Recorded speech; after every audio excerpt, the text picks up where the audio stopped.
Hi there, friends, and welcome. It's Lavender Sky Panther with you on Friday, November 10th, 2023, for a fun and probably express little card reading today. I'm operating on just a handful of hours of sleep for over the last 2 days for various reasons, and so I'll probably make this a little quick. If I start to speak slur, or can't read out of the book because of blurry vision, give me a pass and just go with it and just send me extra support to get through this anyway, energetically.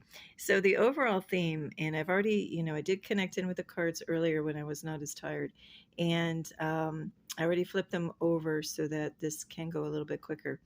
But I want to say that the overall message of this whole reading, as you see in the title, is you are protected in your own energy field, which is pretty exciting. So before we jump into the reading itself, I was just drawn to, keep this beautiful white sage and lavender soy candle burning. And I was prompted to put a circle of natural raw crystals around it. So I have chrysoprase, chrysocolas in there, blue calcite, I think also amazonite. And I don't know, I just was, before I even pulled the cards, I was just feeling like I needed to put a nice little protective circle at the base of this candle in a good way, not protecting against anything, more of like a little support ring just to keep, this whole beautiful candle pure and protected in its own right, like the theme of this thing, that it's kind of protected in its own energy field naturally. And this is just a little enhancer around the bottom. It's got like double protection. Not that it needs it, but that's what that circle's doing. Anyway, let's get into it. So I am using the Sacred Forest Oracle deck primarily, and if we can get into it, we'll do some bonus decks that you see on either side. Now, these three cards in the back fell on the floor, and I was prompted to just keep shuffling and draw the cards without them. So then when I was done pulling the cards and kind of just getting a general view of everything, I was led to pull them back up here and put them here. So we're going to lay these over in this spread. You'll see where I'm going with this in a second. So I'm going to do a similar spread, but just read it in a different direction from before. So whereas the center row before was the past energies to the left, the current energies in the middle, or present energies in the middle, and to the right, future energies. And then the top, I had kind of the overarching message, the overall encompassing message. And then the bottom was the underlying current of the reading. So before I read it left to right, and then bottom, and then top. This time we're going to read it from top, center, and bottom, okay? And then as you'll see, we have the three cards in the center row. So at the very end, I will bring in these three cards and overlay them here and do, read over it again and see if we get any more meanings out of this. All right, so let me pull up the first card. I'm going to stand it up. Bear with me if I can without burning it. Okay. This has come up quite a bit, though, in the past of my readings from when I first started doing readings on the Sky Show channel. Yes, I will be getting back to Sky Shows. I know I said I would do it earlier, but it does take a lot of time, and I find these readings are much easier to get out at the moment for what's happening in my life. But I will get back to catching up on a few months' worth of stuff. In the meantime, I do post it on the community page, little snapshots and things, if I can do, quicker analysis on them and post them there. Okay, so here we have Guardians of the Land, Protection. We have this beautiful scene, and we've got this deer or stag in the back. Protective, the theme here is protection. We've got these antlers. Those are for, protection. We have, these red caps on these mushrooms. These are the mushrooms that, are poisonous and can cause extreme psychedelic effects. So, toadstools types of things. They're called Fliegepilz in German. And we have light. I can't help but look at this really beautiful, luminous, warm glow coming off the tree. That's going to become important later. I'm going to skip around because in all of the cards, as you will see when we get to, we have trees present in each and every one, and we have a light source present in each and every one, or the effect of a light source. So here we have effect and glow of the sun. I'm just going to go ahead and give you a preview. In this first card, we have the glow, like a presumed warm glow of a sun coming up. We have another sun imagery here too, And then we have the moon, beautiful, luminous, but it's glowing warm tone too. It's not glowing cold or blue, white blue. And then we have, again, a whiter moon in the background, but they're kind of bringing their own glow. And then here we have the luminaries are the stars, okay, reflecting in the water. So we have very strong earth, trees and grounded, but we also have light source. So to me, it's kind of like the equivalent of, grounding down in the 3D, but also we've got the spiritual element of the 5D reminding us of that fact that it's there. So on this first card, protection, I am going to, each of these is protecting in its own way. The tree, protects the forest floor. The roots of the tree protect the whole system of trees because the mycelium or myceli down there kind of give each other warnings of things that are going on in the forest. And a great depiction of that is in Lord of the Rings when you read up on the Ents characters. So I recommend you go look at that, if not watching the movie, but reading the books. I think they feature prominently in the second book, if I remember correctly. A little, and in the third as well. Okay, that said, let me read from the book if my eyes will focus, and let's check it out. In the meantime, it's a number 21, which is also a 3 for people who are following the numbers. And let me just read it straight from the book, just a tiny excerpt from the companion book. I'm going to keep the camera on the card because when I try to show the book, it focuses, blurry in and out. I'm just going to read one little excerpt here. Okay, here we go. Do not be concerned about outside forces and the judgments and expectations of others. You are protected in your own energy field. So that's why we quoted it as the title of this reading. This card can appear when you need to take steps to protect your energy. While the guardians of the land will help out, you must also be responsible for your own well-being. Envision a protective shield around yourself and around your house. Spend time with people and in situations that uplift your energy rather than draining it. So I have a couple things to say here. Now, they talk about putting up a protective energy shield around yourself and your home or wherever you're living. Whether you're inside or outside, just kind of casting, spreading out a bigger shield, energetic light shield around wherever you are. Yes, I actually do that practice every night. And I kind of, hover and wave my hand like above my head and imagine going even below me and making a circle or like a bubble of light that only love would be able to come in and out, love energies. There are many techniques, just start envisioning whatever works for you. I do then go further out and imagine like a golden dome of light, kind of transparent, but reaching out over the entire property wherever I am. And that everything within that is totally love, blessed, and protected, including all of the animals, the grasses, plants, weeds, you name it. Anything within that and within the home is love, blessed, and protected, unequivocally. So that's one technique. Now, I only really use that at night. Now, I used to, if there were people with really negative energy, I guess it depends on the energy level of how negative or how non-negative it is. If somebody is really negative around me, I mentally might even just say the word shields in my head. I think even in the Batman movies, he goes shields and it like covers up the car. But just shields, and then it reminds me to cast out my aura a little bit brighter, a little bit further out from me, so that I'm not hit, or sponging up, absorbing negative energies. That's one way of protection. But more and more, I also just walk into a room knowing nothing can touch me that's negative. So I don't need the shields. And I think that's just a stage of, getting to that if you want to get there with it. Or if I also might imagine it just flowing right through my body and out the back, just like coming through the trunk of my body. And then, as if there's like a little portal in there and it just like shoots out the back. It just passes right through me. It means nothing to me. Like the old, it's grass beneath my feet. I don't even feel it. I'm not even really aware of it. It's just like a daily function if something comes my way. So there's many ways to practice this. You can also walk into a room and I'm just noticing the glow on this tree. And you can just imagine that glow, is in your heart space. You walk into a room. It can be an enormous, like I know I'd say it a lot, but grocery store or wherever you walk in.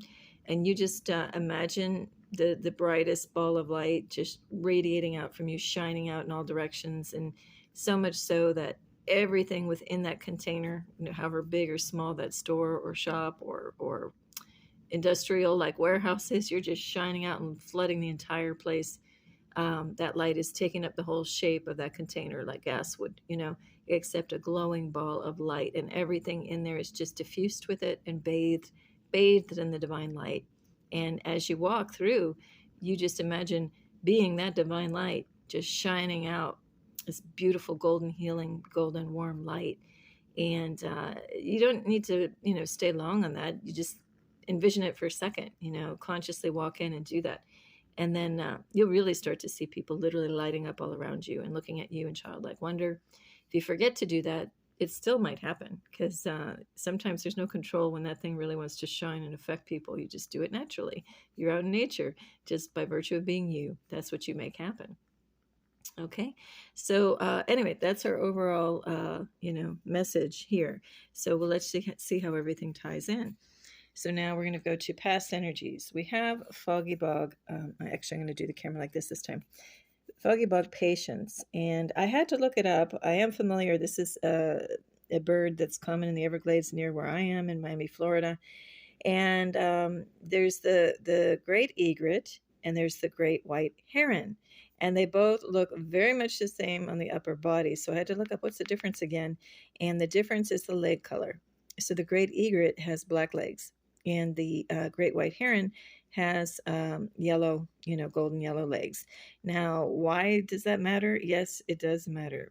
You see all of these little twigs and things in showing like these are roots and exposed things in the water, almost like mangrove roots, but there's something else. They're they're twigs and things. So what the great egret does, and other wading water birds in the Everglades and swamps, they will, if you notice the bottom of the foot, it looks very much like the twigs, and the legs do too.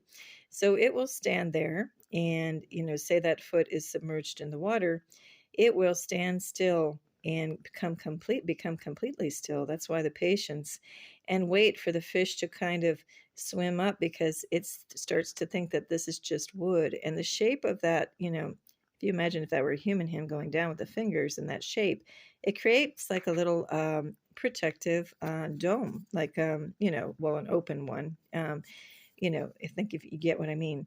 The sticks like go down, like, if you just planted it, it'd be like almost like a very open teepee. And that bird will just stand there like that till it's completely still. So the fish, swim up to it like that's like a little sheltered cove there, of sticks and twigs. And it might, hide in there so it's not eaten by other fish and things.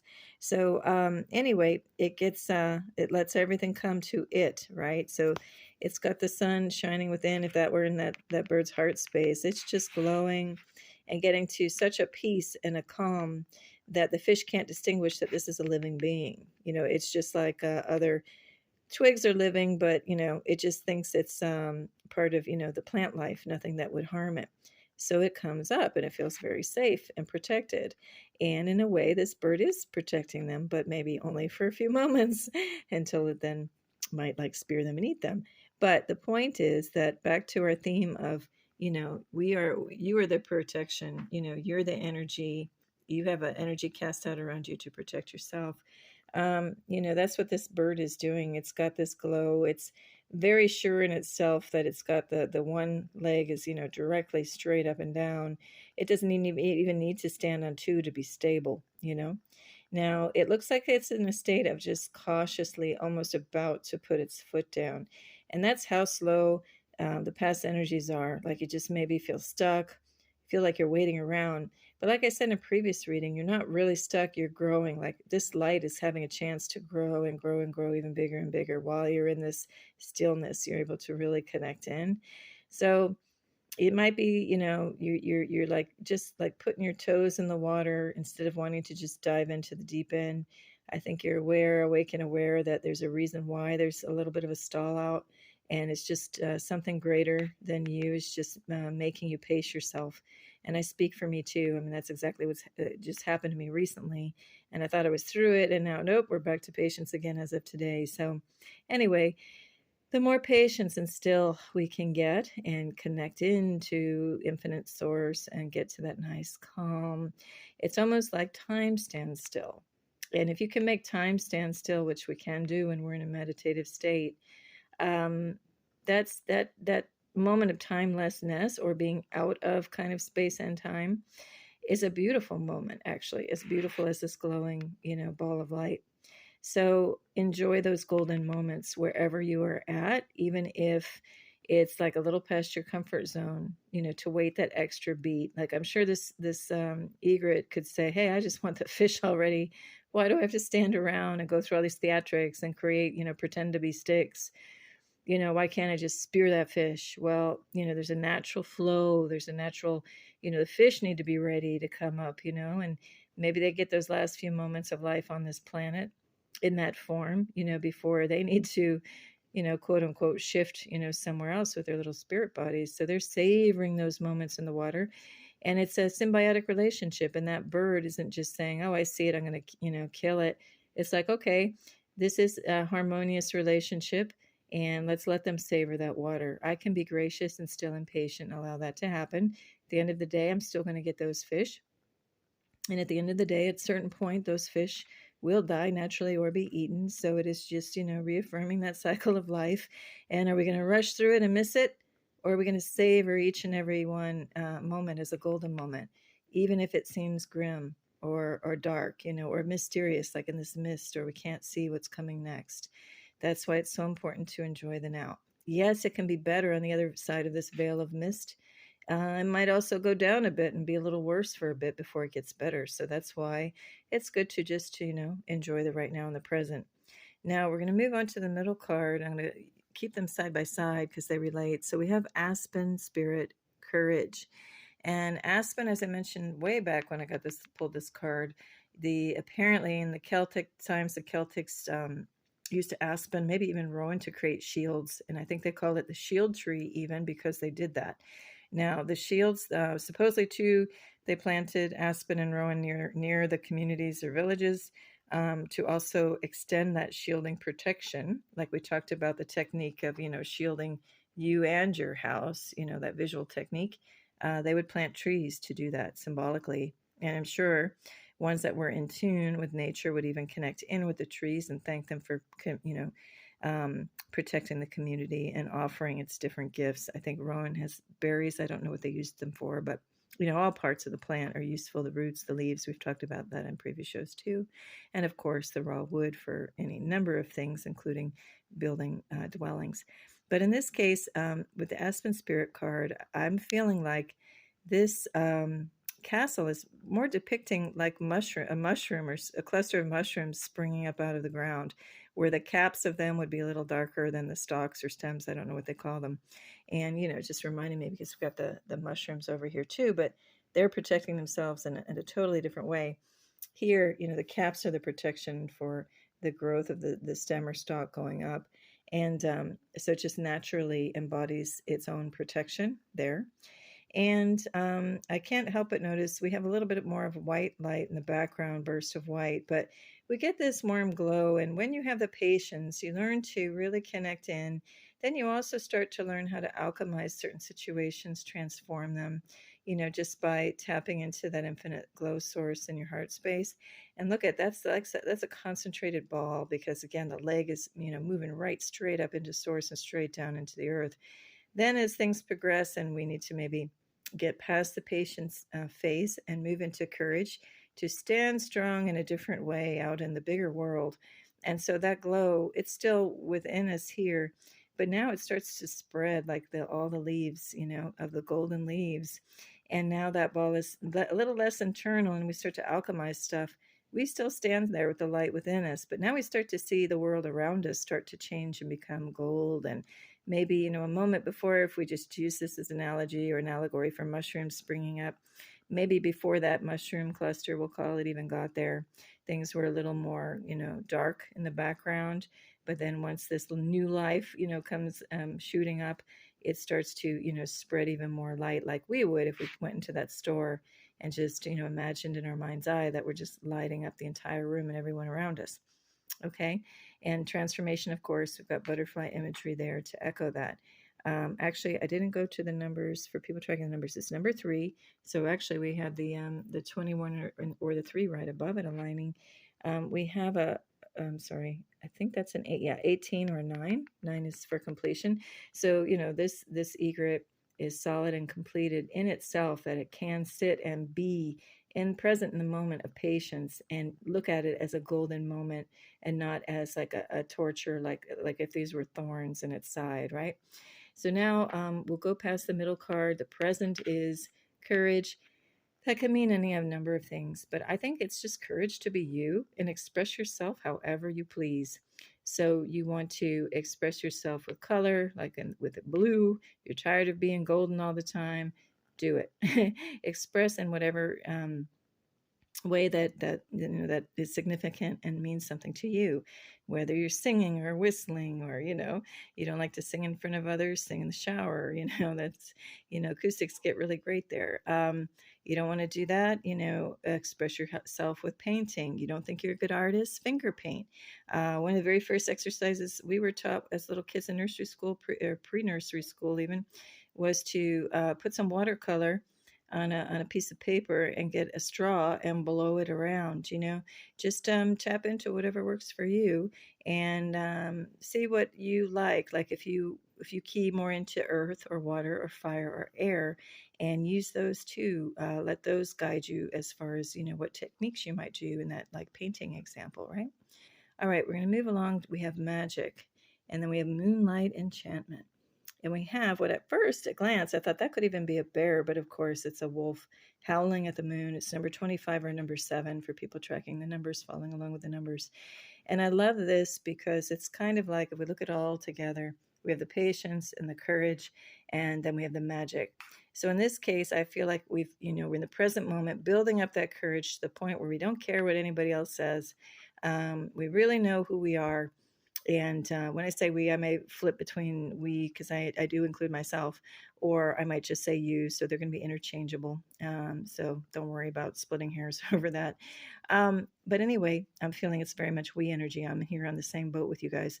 So I'm feeling like, we are letting that, sun, it's like here we're in the like a foggy dawn. Things aren't quite warmed up yet, like lizards and snakes. They're still cold-blooded animals aren't even moving yet, because they need more heat to kind of get things going. So we're in this we've got things going, and now we just want to unleash, very close to unleashing. It's built. We're ready for this transformation.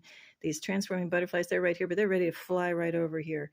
And then that's when we just build up that energy and just howl at the moon and don't care. I'm getting like that, wave your hands up in the air. I'm sorry, put your hands up in the air and wave them like you just don't care. That's that howling at the moon spirit. Doesn't matter what other critters are around, that wolf just goes and does from within what it knows to do. And that's, I think, where we're at too. Just go and howl at the moon, speak your truth. You're not, giving a care to anything around you other than what you know is driving you from within.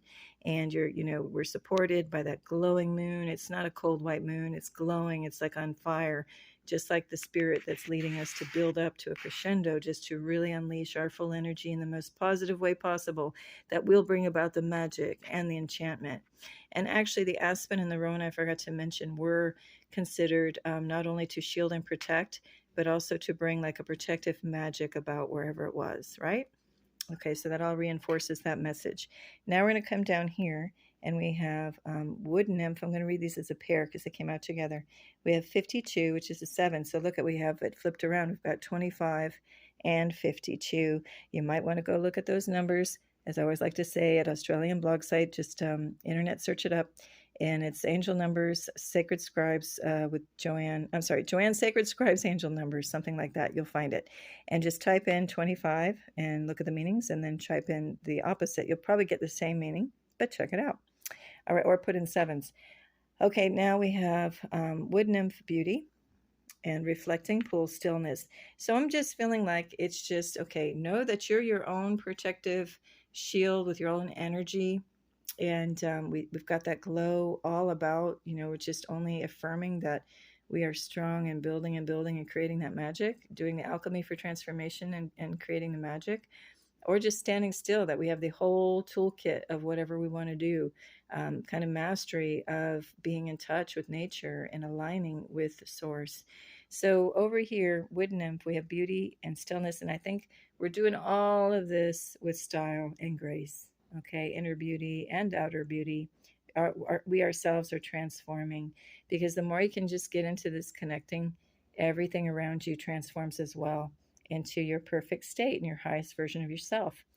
And so here we do have the white-ish moon, but it doesn't matter, because these little wood nymphs are generating their own warm glow. Even the lily pads and everything reflect that, right? And this is also a version of, instead of throw your hands up in the air and wave them like you just don't care, this is like her hands are like outstretched for her balance, but she just don't care.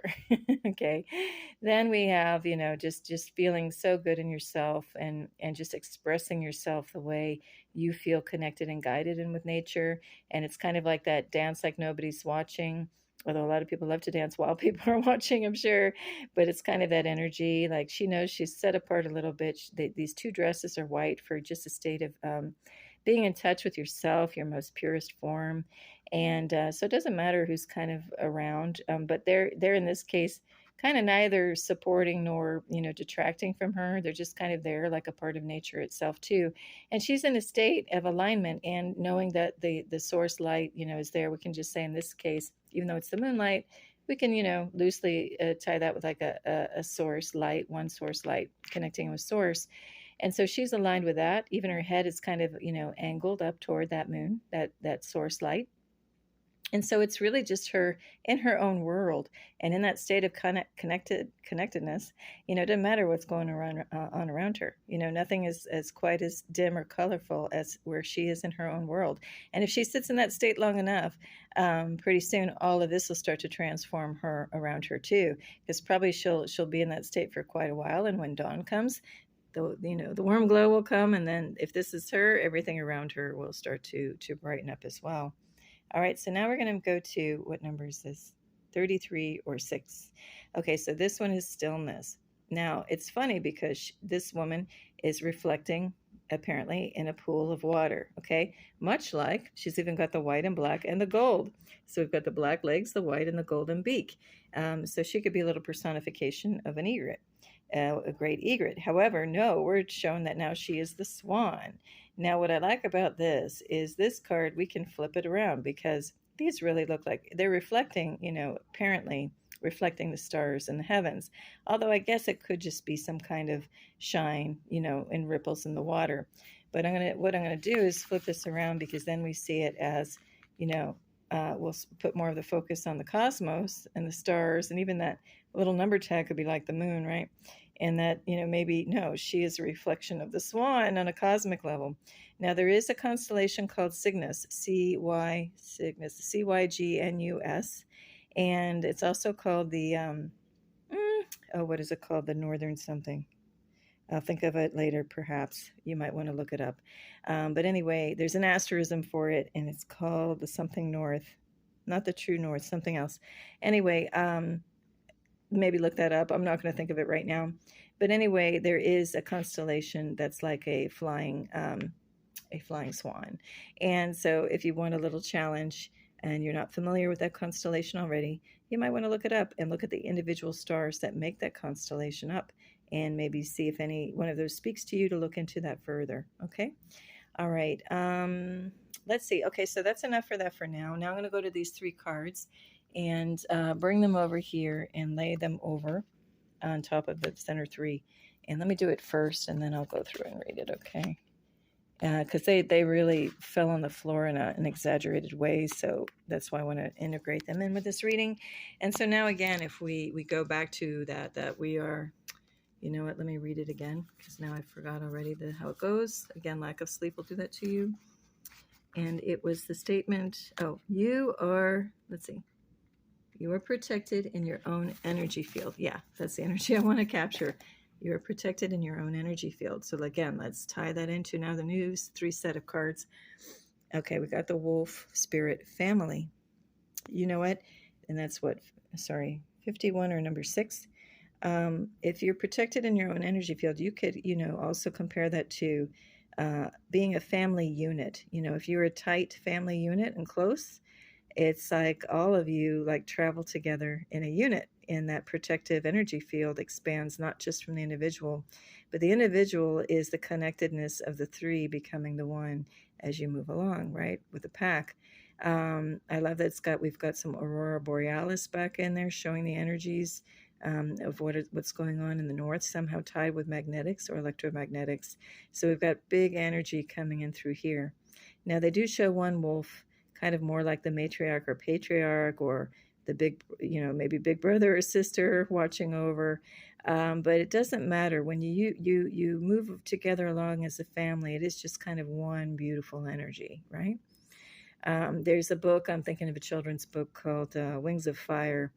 And spoiler alert, so skip ahead if you don't want to know.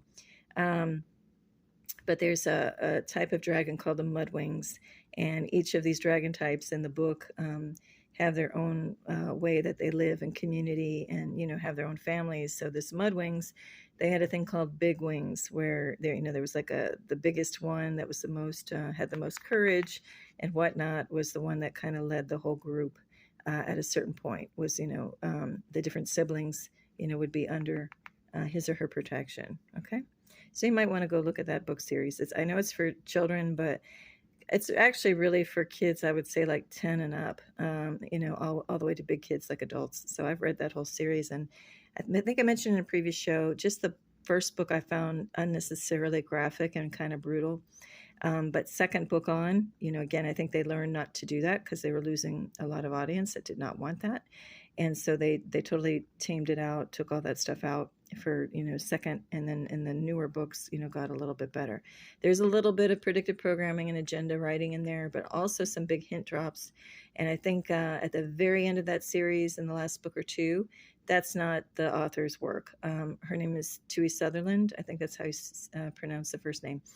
Anyway, you can tell she had brilliant writing, interweaving everything. In the last book or two, you could just see more propaganda and agenda coming in there. And the very last book, it didn't even look like her writing, nor how they ended it. And I think they just yanked it from her, meaning they, the ones that are trying to introduce the propaganda and mess up the children's understanding of things in the world, try to invert things.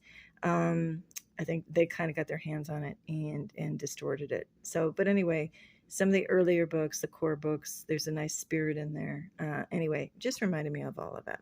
All right, now we're going to go to the middle card. And again, with, protected in our energy field here, we have Wizard of the Woods and Focus. Okay, so we have kind of like the Merlin archetype or the Gandalf, or, you name it. For whatever reason, the wizard always has to be an old man with, or older man with a white beard, long white beard. Anyway, I'm just kind of saying that a little tongue in cheek. But, look at all the stories that do that. Anyway, we've got, the spark and, of course, also the God figures. So you look at Michelangelo's Sistine Chapel work, and you see the famous moment where God is about to touch Adam, and that spark of life is, presumed to happen. Here we've got, this has a more Celtic feel to me because it's like robed in green.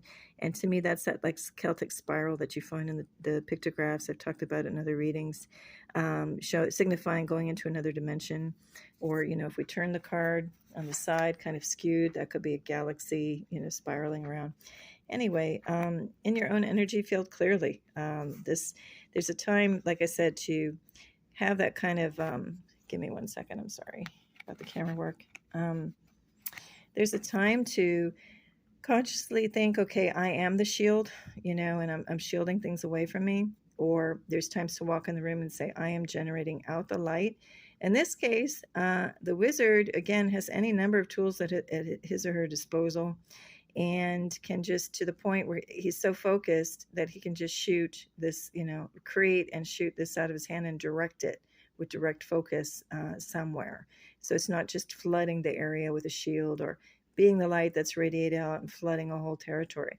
He can be very directional with this. By the same token, if he came up against a nemesis or an enemy, I could see that he could, receive any negative energy coming at him, in the palm of the hand, and then deflect it, like move it along, let it pass through him. So again, we can be the shield where we're not letting anything in, or we could be a shield where we only let this loving frequency in and out, Or we can also just, hey, let it come and let it either just imagine it passing right through you if it's something you don't want to encounter, or like catching it in your hand and then throwing it somewhere else, right?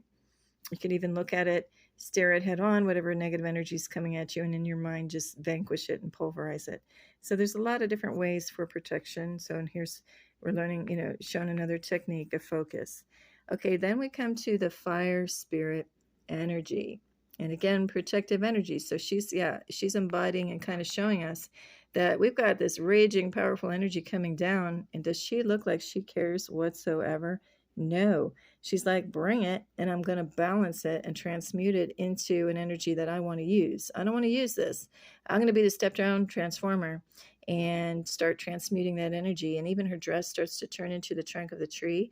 She's like, I'm going to let your other, overbearing energies dissipate down through into the earth and let Gaia handle it. Let Mother Nature take care of it for me and transmute it further. In the meantime, I don't need all of that. You know what? I'll just take this energy out of that and convert it to fire, right? And it's not a harmful fire. She's not going to catch anything on fire. She just feels very comfortable holding, equal flames of light. And maybe she wants it to light her way, or, she's just standing there and she just wants to be a lighthouse for others to see it. Maybe it was too dark, right? And she's powered and connected once again by the all there is source light behind her, right? Or maybe she's generating that. Anyway, that's how much of a powerful energy that we are, that bring our own protection. All right, well, I think we got that theme, was kind of redundant. It kept coming in different forms, but I think that was good. Now, I will, before I totally can't see anymore and close my eyes in the middle of this reading from tiredness, let's go ahead and pick just one card, out of each of these two decks, and then we'll close it out for today. All right, so once again, just going to kind of move these all around, and I think I'll go for one over here. Let's try this one. Okay, here we go. Interesting. What do we have? What riches do I carry within? Oh, how funny. Prairie soil. Prairie soil. Oh, okay, so now we're in the soil. So we spent a lot of time above, right? Now it says hold. Okay, so now we're like that, I'm going to have to come under all of this mess. Hang on. Back to our very center row, first card in the center. Those roots getting in there, reminding me of the, the roots around the whole border of this card, and then also that foot, of that great egret, stepping in, also just sinking the foot into the mud. So now, it just reminds me of these feet all over the place, grounding in there. And it also reminds me of, as I talked about, the other tree. Let me see, sorry for all the shakiness. Give me 1 second. Where do we have my tree? Oh, well, I'll use this tree. I think it was this tree. All of the roots, like I talked about, the mycelium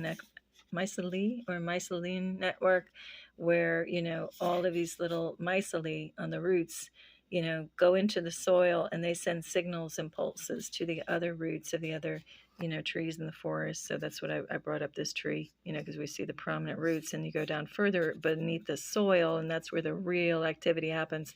So if something is like a dangerous infection is moving through the forest, say, those roots would pick it up and send a message to the next tree over to kind of maybe prepare itself in certain ways, however it might. To shield itself, and protect itself. All right, so back to the question, though. What riches do I carry within prairie soil? So that's something good to reflect on. Hold, when I see hold, I think of hold the vision. So reflect on what you have inside. You have, and again, we have so much inside of us. This almost looks like a bottle even containing some like essential oils, and actually I got my hands on, someone made some beautiful oil and put some vetiver in it, for grounding, and it smells very wood-like, kind of a little woodsy, and it's perfect for grounding, and that's what that reminds me of, that vetiver, kind of floating in the essential oil. But we have so many gifts, and they are below the surface. So they might not be apparent to others, but we know we're in there. We know they are in there. And we're heading into a time where See how it's dark? We've got the soil everywhere, but however, where it is within us, it's a lot of light. So again, hold. I just see that we have so many gifts and talents that we know we can just, in our mind's eye, hold a vision and see it come to fruition on the outside world and not just hold it within. Okay? And again, it just grows and builds, like we were talking about, that ball of light that starts to get warmer and warmer, from dawn and into the midday. Increases its power and makes some nice magic happen. Okay. All right, let's see what we get in one more bonus card, and then that's going to be it for today. All right, so I'm going to just focus on this. And again, I'm sorry, I'm extra shaky because I am really that tired. But I still wanted to do it today, so I hope you don't mind. I can just roll with it with me. Okay, so let's see which card. I think I'll go over here. And let me see, you know what? No, looking through the viewfinder and like looking out on the table are two different things. So I get a little confused. Let me try this one. Okay, let's see what we have. I'm going to put it up over here. And this one says what? Oh, this is a wild card here. Okay, so we have a woman on a dragon, and she's hitching a ride. And it almost looks like she's like got a scarf around it and is holding this scarf. But my eyes are like giving out right now, so I'm going to make this quick. And it's almost like, it's really beautiful imagery because, she's even kind of becoming, if you look at her, I guess it's like a mermaid legs and tail going this way, but she's kind of in many ways swirling around and becoming one with the nature around her. So it's almost like if you saw the movie Avatar, preferably the first one, not the water one. I guess they had this, I don't know if they did this in the second one, but anyway, in the original Avatar with the Blue Panther people, they had to create the halo and connect in and tap into the animals, so the animal and the rider were one. That's kind of the sense that I get here. And there's so much, one and equals, not like that's a pet or anything, or like a beast of burden subservient. It's just like, hey, isn't it great? We both know how to play in the sun and play in the water. And, so they look each like they're joyfully moving along together. This one isn't irritated that she's, hitching a ride or whatever. But anyway, it says at the very bottom, the very thing that challenges you can be transformed into your greatest strength. And how beautiful, because we talked about in the center card, in the center row, about and transforming and alchemizing things, and then turning it into magic. So I feel that we've got that right here too. This, you just look at it, this dragon, the sea monster, sea snake, sea serpent, has, pretty jagged teeth. If you encountered it, you could think, oh, geez, it's going to, harm me. But again, when you hold that power within you and all the light of all there is, you fear nothing. And then that obviously helped transform, maybe this was a cranky kind of creature. But that glow and that loving, glow is infectious in a good way, right? So it looks like, it looks like this sea serpent is catching the buzz, of a loving glow from her. I don't get so much the other way around. So anyway, yeah, we have the power within to alchemize and transform the world around us by the way we see things, our own perspective, but also our inner eye and our inner vision. And when we hold a certain vision again, we can transform even the most unlikely of situations or the most adverse of situations to be totally in our favor and even help us along in ways we couldn't imagine. And that's the fun and the magic of that alchemy and transforming things. Okay, well, I think that's going to be it for now. Yes, I'll just read it one more time. The very thing that challenges you can be transformed into your greatest strength. That's a beautiful note to end on. I wish you all tremendous peace and love and a gorgeous weekend if I don't hop back on over the weekend. And even if I do, have a beautiful right now. All the best to you. Lavender Sky Panther. Bye.